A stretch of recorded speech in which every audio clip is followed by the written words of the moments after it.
ఈ రోజు ఈయన వచ్చిన తర్వాత ఫ్యూయల్ ఛార్జ్ అని, పర్చేస్ కాస్ట్ అని, టైఅప్ ఛార్జీలని ఏదోదో నాకే అర్థం కావడంలో ఈ ఛార్జీలన్నీ అన్ని కూడా ఇష్టానుసారంగా వేసే పరిస్థితికి వచ్చాడు. ఈ రోజు 5 సంవత్సరాల్లో మీరు చూస్తే పేదవాడు భరించలేని భారం వేశాడు. ఒక్కసారి జగన్మోహన్ రెడ్డి మాటలు ఏనండి, ఒక వీడియో వేస్తాను చూడండి మీరే ఏం చెప్పాడని. ఒక్కసారి మన కరెంటు రేట్లు చూడండి. ఈ రేట్లన్నీ కూడా పూర్తిగా తగ్గించేస్తాను అని చెప్పి మీ అందరికీ కూడా హామీ ఇస్తా ఉన్నా.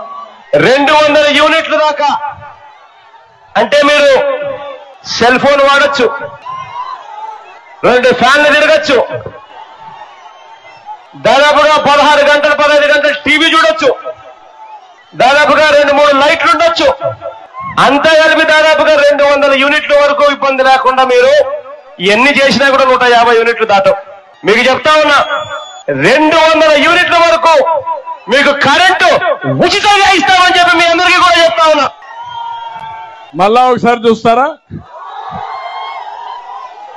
వద్దా? అర్థమైపోయిందా మీకు?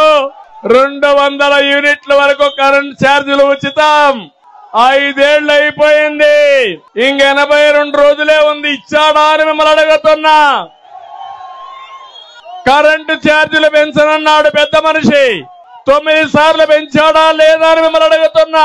తమ్ముళ్ళు, ఒక తుగ్లక్, ఒక అసమర్థుడు, ఒక విధ్వంసకారుడు ఏం చేస్తాడో ఈ విద్యుత్ రంగమే ఒక ఉదాహరణ. అధికారంలోకి వస్తానే పీపీఏలు రద్దన్నాడు, డిస్కాముల్ని క్రైసిస్ లోకి నెట్టేశాడు.